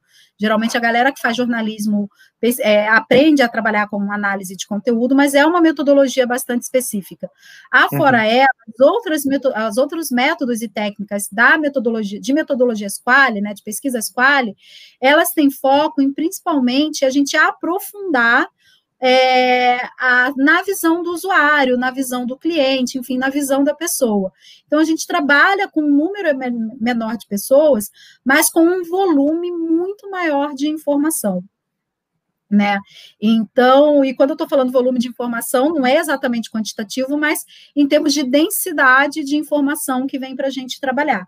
E essa é a principal diferença que tem para uma pesquisa quant, né? Porque a pesquisa quant geralmente são questionários ou mesmo métricas, né? Quando a gente está falando de métricas, onde o dado em si, ainda que tenha muito volume de pessoas participando, o dado em si ele é muito exato e muito enxuto.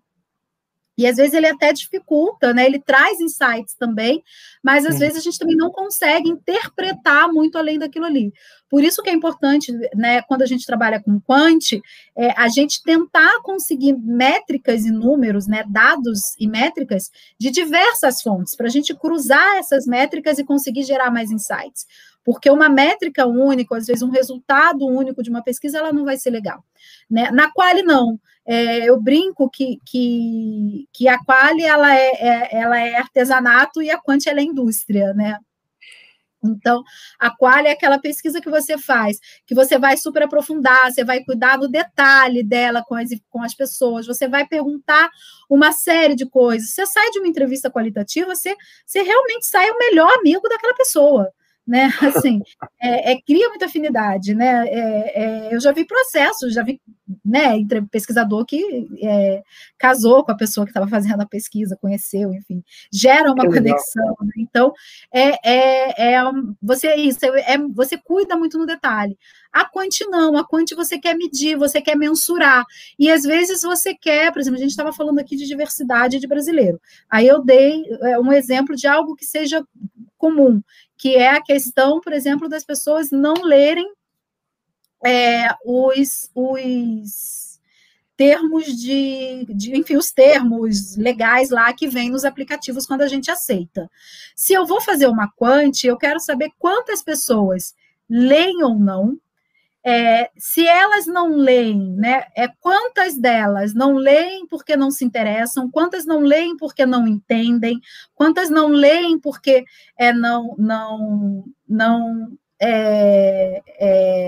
vamos dizer assim, enfim, vamos ficar com esses dois exemplos. Não lê porque não tem interesse de ler, ou não lê porque não, né, acha que não vai entender. Se eu for fazer uma quali, eu vou aprofundar. O que ele quer entender? O que ele não conseguiu entender? Né? Então, a gente brinca que a quant ela é muito os quantos, né? E os o quês. E a quali ela é muito os comos e os porquês. Né? Então, porque são diferenças que mostram para a gente no processo de pesquisa, ou como um determinado dado, uma determinada informação, né, está distribuída entre a população, ou o porquê daquele dado ou daquela informação. Acho que, não sei se ficou claro. Super, super. E olha que eu já conversei com bastante gente, muito bacana. Tem uma pergunta aqui do Fabrício, eu queria colocar, e depois voltar para as outras que o pessoal mandou.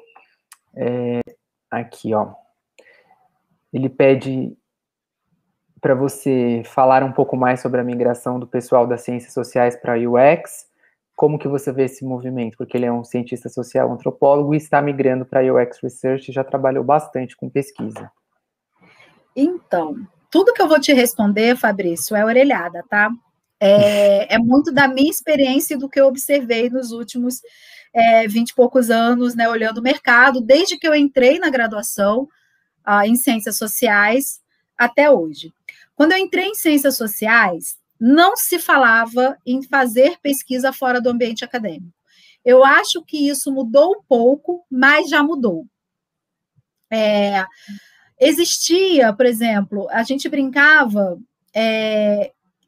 quando eu dei aula, né, em universidade pública, eu dei aula na Universidade Rural aqui do Rio de Janeiro, a Federal Rural do Rio de Janeiro, e lá a gente brincava que quando tinha uma vaga para cientista político, a vaga disputava o candidato. Porque os cientistas políticos, dentro do curso de ciências sociais, eles eram aqueles que mais tinham possibilidades profissionais. E aí, só para contextualizar quem não é das ciências sociais, o nosso curso, na grande maioria das faculdades, é dividido em 3 formações: sociologia, antropologia ou ciência política. Então, a gente gradua podendo ir para uma dessas 3 áreas depois, né? E a gente tem essas 3 disciplinas durante a graduação. Quem ia para a ciência política conseguia se empregar muito mais fácil, porque podia trabalhar como assessor político, podia trabalhar era mais bem visto e mais chamado para trabalhar com políticas públicas, com ONGs, enfim, com várias outras áreas, né? Tinha uma visão um pouco mais também empresarial, eu acho, então muitos iam, como cientistas políticos, trabalhar em empresa, trabalhar com relações públicas, com relações internacionais, e não necessariamente com pesquisa, mas levando esse background de formação em ciências sociais para a sua atividade profissional. Para os sociólogos e os antropólogos era um pouco mais difícil, porque a gente não tinha menos possibilidade. Os sociólogos ainda iam trabalhar também com ONGs, com organizações internacionais, políticas públicas, e aí os antropólogos só restava ou o ambiente acadêmico ou trabalhar em alguns órgãos públicos ou algumas ONGs muito específicas. Eu acho que isso mudou muito de lá para cá. Eu vejo que hoje eu não sei como estão os professores, porque eu tinha, assim, inclusive colegas da minha geração, que eu já sentei, já conversei, já tentei explicar que o que eu faço é antropologia, e eles não acreditam, enfim, e aí chegou um momento que eu parei de explicar, né, como que a minha formação em antropologia e o meu olhar de antropóloga, por exemplo, como UX Research, é muito diferente do olhar da Denise, que escreveu o livro comigo, que também é UX Research, mas que vem de uma formação em computação e psicologia. E é diferente do olhar da Cecília, que escreveu o livro comigo, mas que vem de uma formação em pedagogia e engenharia de conhecimento. Então, esse olhar que a gente traz, ele é fundamental quando a gente está fazendo pesquisa, né? Então, eu vejo que está crescendo, e outra coisa que está acontecendo, por causa de lá de fora, é um olhar cada vez maior sobre o que os antropólogos fazem. Isso não é um movimento novo. Isso já aconteceu entre o fim da década de 70 e o início da década de 80, quando a publicidade olhou para os antropólogos e falou, caraca, a gente precisa entender por que as pessoas são diferentes. Porque toda vez que as empresas elas precisam descobrir por que os produtos dela não estão dando certo, e aí alguém fala, mas de repente é porque você desenhou pensando nos brasileiros, mas os argentinos são diferentes. Aí eles ficam, caramba, a gente precisa agora olhar e entender os argentinos. Toda vez que as empresas precisam entender por que as suas campanhas publicitárias não estão dando certo. Foi a primeira onda de muita chamada de antropólogo no mercado. Depois, por que a gente está desenvolvendo um monte de estratégia de venda e não está dando certo? Aí vai o marketing buscar antropólogo no mercado. E agora a gente está vivendo esse outro movimento, que é o design, buscando os antropólogos para trazer para o mercado. O que eu vejo de diferente dessas 2 primeiras ondas, ou dessas primeiras ondas para o que acontece agora, é que antes os antropólogos eles não se tornavam parte dos times ou parte das equipes, né? Eles eram chamados pontualmente como consultores. E aí, muito provavelmente, se você saísse, por exemplo, as minhas primeiras experiências fora do ambiente acadêmico foram com consultorias que prestavam serviços para empresas. Né? Eu não tive uma experiência de ser uma antropóloga trabalhando dentro de uma empresa até eu ter a minha empresa. Quer dizer, mentira, eu fui uma antropóloga trabalhando numa empresa que era FGV, mas aí não conta, né? Porque eu estava dentro ali do ambiente acadêmico. Mas dentro de uma empresa mesmo, assim foi quando eu tive a minha empresa. Então, é uma experiência bastante diferente. E hoje as empresas estão cada vez mais levando os antropólogos para dentro da empresa e para ser parte do time. E aí eu vejo de uma forma mais positiva, porque também só chamar um antropólogo para falar porque o argentino é diferente do brasileiro, também não faz sentido. Para isso, você chama um consultor. O que a nossa formação traz efetivamente de diferente é a capacidade crítica. É a capacidade de olhar, por exemplo, eu olho às vezes a interface e falo, esse texto aqui não vai funcionar. Ou por quê? Porque para ti às vezes não parece que está ofensivo, mas para o outro está. E aí você questiona, e a gente é formado para ter coragem para criticar. Não é só a capacidade crítica, mas a capacidade de fazer a crítica sem medo, de entender que a crítica é importante para uma evolução, para uma mudança, para uma progressão. E é isso que eu acho que a gente traz e que as empresas estão cada vez mais abertas para esse tipo de profissional. E não só mais abertas, como desejando esse tipo de profissional. E aí, como outras áreas não têm esse olhar crítico, cara, para a gente é um campo, né, super bacana. Então, eu vejo com bons olhos, eu acho legal, mas principalmente, eu acho que o antropólogos indo trabalhar dentro de empresa precisa sempre ter 2 faróis acesos. O farol da crítica e o farol da ética, né? Que é outra coisa também que a gente discute muito nas ciências sociais e que eu acho que a gente deve carregar consigo, assim, devemos carregar conosco isso, esses 2 faróis, o da crítica e o da ética. Maravilha. Caio tem uma questão aqui para você que eu acho que a sua experiência vai ajudar muito. Ele diz: olá, Elisete, tudo bem? Sou pesquisador UX em uma empresa inglesa e tenho encontrado bastante dificuldade em advogar pela consideração do ponto de vista da América Latina na criação. Designers e programadores europeus que nos ignoram em campanhas e sites desenhados para, entre aspas, todo mundo. Como convencê-los disso? Você conhece estudos de casos ou situações falhas que possam ser utilizadas? Olha, de cabeça agora eu lembro de uns estudos mais antigos que eram mais para marketing, né? Tem um que é clássico, que é uma panela de arroz, que, não para o caso brasileiro, mas que era uma panela para cozinhar arroz, e que fizeram lá e foram levar essa panela para ser vendida no Japão. E, cara, chegou lá todo mundo achando, né? O japonês gosta muito de facilidade, né? De tecnologia, isso é um case década de 70, tá, gente? Gosta muito de facilidade, de tecnologia, né? E aí acharam que a panela ia fazer maior sucesso, que era uma panela elétrica, né? E aí chegou lá, ninguém comprava a tal da panela.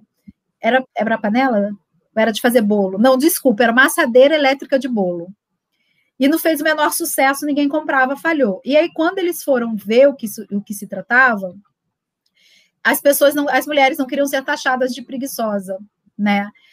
Então, tem alguns cases interessantes. Eu não vou lembrar nenhum agora de cabeça, mas existe uma coisa que ajuda, tá? Talvez você tenha acesso e isso possa te ajudar. Número. Entra no Google Analytics da empresa, no GA, e começa a observar no próprio GA qual é o comportamento do brasileiro, né, do Brasil, e qual é o comportamento em outros países. E tenta ir analisando para ver se aquilo ali te gera insights para você conseguir advogar. Eu já fiz isso, não para fora e para dentro, eu já fiz isso para diferentes regiões do Brasil, para mostrar como, em diferentes regiões, pelo próprio GA, tá? Eu fiz um recorte por região no GA, e aí, se você não sabe usar o Google Analytics, vale a pena conversar com alguém que saiba para poder fazer, e aí eu conseguia ter números ali para mostrar, tá vendo? Em tal região, as pessoas usam mais porque tem tal modelo de celular do que em outra região. E aí, para o celular tal, não está tão bem desenhado, enfim. Não foi só para o modelo de celular, eu tinha algumas hipóteses ali que eu fui testando para ver diferenças de comportamento por regiões usando o Google Analytics. Então, você pode construir um case e apresentar para as pessoas, mostrando, olha, como que aqui no Brasil está diferente de como está não está funcionando bem, por exemplo. Volume médio de usuários por dia, né? Volume enfim, levantar insights ali, hipóteses, e ver como essas hipóteses se comportam ali, né, no Google Analytics ou outra ferramenta de analytics que você tenha. Isso eu acho que é um caminho bem bacana. E tem, sim, vários cases, mas eu não lembro nenhum de cabeça agora. Tem um complemento aqui da pergunta que ele mandou, acho que você já começou a responder. Como os stakeholders todos falam apenas inglês, os fornecedores de recrutamento acabam sendo também europeus, o que dificulta encontrar usuários no Brasil e enviesa para um público mais estudado. Qual contraproposta eu poderia fazer para o Brasil, considerando a resistência deles? Para recrutar mais no Brasil? Olha, eu entendi que é isso. Tá. Para começar, eu já diria, eu definiria uma quantidade, assim, pelo menos eu trabalho em agência, né? Eu forneço pesquisa. Meus clientes chegam e falam, eu quero tantos ou eu entrego tantos ou eu não faço a pesquisa para eles. E aí também ter um pouco de dizer, olha, eu quero mais pessoas do Brasil na minha amostra. E aí definir um número, no mínimo tantas pessoas do Brasil na minha amostra. Óbvio que os stakeholders podem dizer, porque assim, a pergunta, eu não tenho, me falta contexto para te responder melhor, tá? Porque são os stakeholders que contratam os fornecedores ou é você que contrata o fornecedor?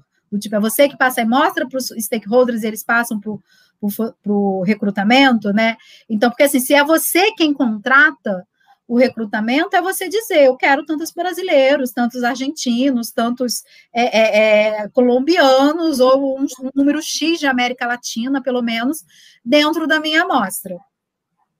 Se são os seus stakeholders que contratam, e aí você precisa, na verdade, convencer os seus stakeholders a contratar, aí volta para a pergunta anterior, que é, comece primeiro mostrando com os dados já existentes que você tenha de consulta interna, comportamentos diferentes. Aí falo, olha, para eu entender melhor a diferença desses comportamentos, para eu aprofundar na diferença desses comportamentos, eu preciso ter mais brasileiros participando das minhas pesquisas. O Willer Neves te pergunta, você tem alguma dica para se manter a neutralidade na pesquisa e influenciar o mínimo nas respostas das pessoas entrevistadas? É possível isso, Elisete? É possível. Faça um excelente roteiro. Eu vejo muito pesquisador, já vi muito. Vai fazer uma entrevista de 1 hora. Assim, os meus roteiros para uma entrevista de 1 hora, eles têm em média 60 perguntas. Significa que eu vou fazer 60 perguntas para as pessoas? Não. Durante a pesquisa, às vezes eu faço 10, 12, 15. Já teve pesquisa de eu ter lá 50 perguntas e eu só fazer 5. Por que eu digo fazer um excelente roteiro? Porque quando você faz um excelente roteiro, você sabe em que ponto você... Assim, quando eu comecei, inclusive, eu escrevia assim no meu roteiro, fazer uma piada. E aí, qual a piada que eu ia contar? Por que eu fazia isso? Eu falei, não sou tão simpática assim.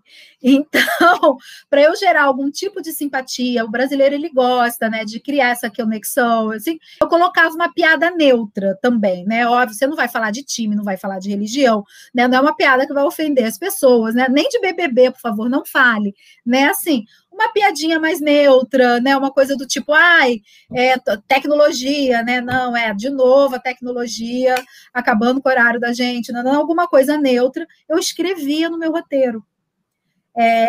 Para eu saber o que eu queria. Eu escrevo orientações, então eu coloco a pergunta e eu escrevo a orientação.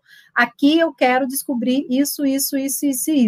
Eu coloco todas as subperguntas, então eu coloco lá.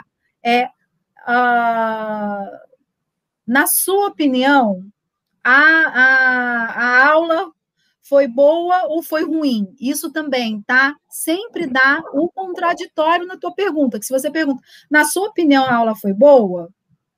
Né? Você já está ali dando uma induzida. Né? Então, na sua opinião, a aula foi boa ou ruim? Ou então, melhor, o que você achou da aula? Né? Coloca lá, o que você achou da aula? Aí eu já coloco as subperguntas. Se achou ruim, perguntar isso. Se achou boa, perguntar isso. Por quê? Isso me dá tranquilidade e me ajuda na hora da pergunta, de eu fazer, mesmo que eu não leia o roteiro, eu já memorizei a pergunta, eu já memorizei o tom de voz que eu quero dar para aquela pergunta, né? Então, se eu fosse ler aqui, você tem alguma dica para manter a neutralidade na pesquisa? É diferente de eu olhar e falar assim, você tem alguma dica para manter a neutralidade na pesquisa? O tom de voz vai te deixar mais ou menos neutro, né? Então, eu já sei... E isso tudo eu trabalho enquanto eu estou fazendo o roteiro, né? Esse é o primeiro ponto. O segundo ponto, que eu acho que é mais difícil, é isso. É você criar essa conexão com o usuário a ponto dele se abrir para você, assim, eu já fiz entrevista de gente terminar chorando, né, enfim, inclusive eu já fiz pesquisa das pessoas me contarem coisas que eu não queria que elas tivessem me contado, enfim, de tão confortável que as pessoas vão ficando. Mas eu acho que isso vem muito também do seu tom de voz. Então, de você treinar um tom de voz que ao mesmo tempo seja agradável, manso. Eu fazendo pesquisa, assim, aqui eu falo super rápido, né? Vocês estão vendo.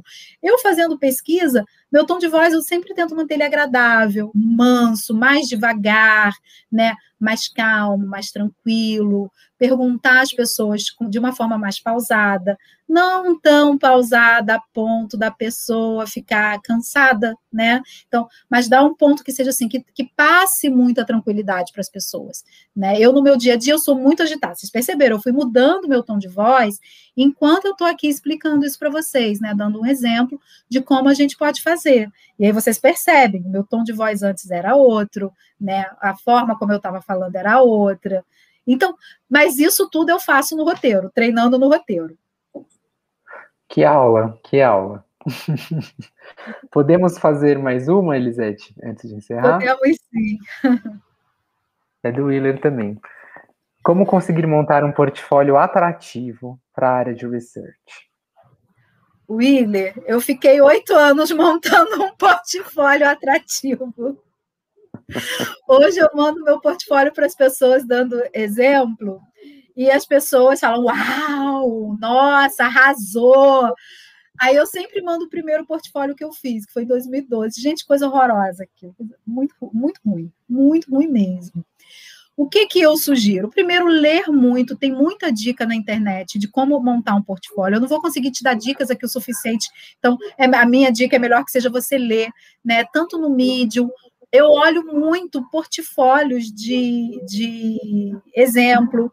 Esse último portfólio que eu fiz, inclusive, eu peguei, por exemplo, a parte de layout, eu peguei um Canva, uma apresentação dessa ferramenta canva.com, já tem lá modelinhos de portfólio, eu peguei um e fui adaptando. Isso eu estou falando da parte de layout, né? Em relação a conteúdo, eu penso sempre assim, que história você quer contar de você? Antes de dar as dicas do tipo, Fábio, porque essas dicas mais objetivas você encontra na internet, né? Assim, fale sobre o seu projeto, fale sobre como que você, o que você fez no projeto, quais foram os resultados que você gerou, e outras dicas assim mais objetivas você encontra, né, nas redes. O que eu acho que faz diferença é você olhar para si. Os melhores portfólios que eu já vi, os que mais chamaram a minha atenção, são pessoas que estão contando as histórias dela. Então, o meu portfólio está na primeira pessoa. Eu falo de uma forma bem do tipo, eu fiz isso e foi legal pra caramba, mas também aponto aprendizados, mas também aprendi isso. Então, eu vou falando de mim, contando a minha história, né? Óbvio que tem uma parte visual que ajuda muito, aí eu recomendo usar o canva.com, porque eu também não vou saber resolver isso para ti, mas em relação ao conteúdo, conte uma história que fale bem de você. E você não precisa inventar. Essa semana, ou semana passada, eu estava conversando com uma amiga, e eu falando com ela que ela precisava melhorar o LinkedIn dela, porque ela é foda, ela é muito boa. E aí eu falando que de vez em quando vem algum recrutador me abordar, ela fala, ninguém nunca me aborda. Eu falei, também com esse currículo no LinkedIn, Flor, ninguém vai te abordar. Não é que ela não é boa, ela é excelente, muito melhor do que eu, só que ela não conta a história dela no currículo dela do LinkedIn. Ela já fez vários trabalhos voluntários com várias ONGs, trabalhos que geraram resultados incríveis, vários projetos super maneiros. Aí você vai olhar o LinkedIn dela, tá lá, eu trabalhei no lugar tal. Sabe? Então, assim, e projetos, inclusive, que ela fala, ela conta com um brilho no olho enorme, né, dos resultados, das dificuldades que ela teve para executar tudo. Então, faça isso, assim, conte uma história de você com brilho no olho, né, que te faça brilhar os olhos e que fale bem de você. Não invente, não crie nada, né? Ninguém precisa inventar nada. Se você é um júnior, todo mundo vai olhar para o teu portfólio como quem olha para um júnior, porque se a empresa também está buscando uma pessoa júnior, querendo um portfólio de sênior, ela não merece nenhum júnior, nenhum sênior, né? Então, assim, porque ela não é, então, não merece nenhum pleno, na verdade. Então, se você for um júnior, o teu portfólio, todo mundo vai saber que vai refletir isso. Se você é uma pessoa plena, assim, de perfil médio, todo mundo vai saber que vai refletir isso, e se você for uma pessoa sênior também. Então, não precisa inventar nada, né? Eu vejo muita gente inventando também historinha, mas contar de uma forma bacana, que fale bem de você. Isso sim, você não precisa dizer que você, né, tem um caso agora que está circulando eu vi no LinkedIn, mas eu acho que circulou no Instagram também, que é um menino que coloquei, que é um exemplo, falou assim, eu trabalho com cliente, trabalhei tantos anos com clientes, buscando atender suas necessidades, indicando sempre os melhores produtos para atender às suas necessidades. Fui atendente do McDonald's. Ele podia dizer, fui atendente do McDonald's, eu vendia sanduíche, né? Não, ele contou, ele não mentiu, ele colocou lá. O que você faz? Fui atendente do McDonald's. Não era mentira. Agora, a forma como ele contou a história é muito diferente do que se você dizer, o que você fazia no McDonald's? Vendia sanduíche. Né? Sim. Então, essa é a minha dica, assim. Perfeito. Elisete, que presente essa noite. Muito legal. A gente precisa encerrar, o nosso tempo já passou. Uma pena. Eu só queria aproveitar e dar as últimas informações do curso para o pessoal, tá? É uma ótima opção também para iniciar essa nova carreira, ou aprimorar também os conhecimentos que vocês já tenham, né? Então, rapidamente eu vou mostrar como que esse curso funciona, tá? O curso Profissão UX UI, ele é composto por mais de 40 horas de aula, e elas são divididas em 40 módulos. Essas aulas são gravadas com alta qualidade de som e imagem, e um conteúdo sempre específico. Então, você pode acompanhar pelo computador, pelo tablet ou pelo celular, no momento que você achar mais propício, tá? E ao longo do curso, você vai desenvolver atividades práticas, sempre ao final de cada módulo. Recebe um feedback dos tutores EBAC, para aprimorar ainda mais os seus trabalhos. A cada atividade, você vai receber um feedback individualizado, tá? E no final do curso, você desenvolve um trabalho final autoral para a marca Yuka. E nele, você vai criar protótipos interativos com microinterações e também preparar uma apresentação do seu projeto para a empresa. Então, tem uma ótima oportunidade de já ter um trabalho para o seu portfólio. E tem mais também. Você ganha sem nenhum custo adicional acesso ao curso online Photoshop do Zero ao Pro, da EBAC, com Alex Afonso, que é um excelente professor. Ele é ideal para quem quer usar o Photoshop como ferramenta de trabalho, né? Ao se matricular, você também ganha um mês de curso de inglês na EF English Live, você tem acesso a 16 níveis e certificado reconhecido internacionalmente, tá certo? Então, a gente ajuda vocês a entrarem nesse universo de UX e UI Design. Então, quem ainda não clicou, clica agora nesse botão vermelho, que é a forma de você garantir esse desconto específico para vocês que estão aqui, tá? E podem ficar tranquilos e tranquilas, porque você não se matricula no curso ao clicar no botão. É uma maneira de você garantir essa oferta, conversar com a nossa equipe, ter acesso a todo o conteúdo do curso antes de tomar sua decisão, tá certo?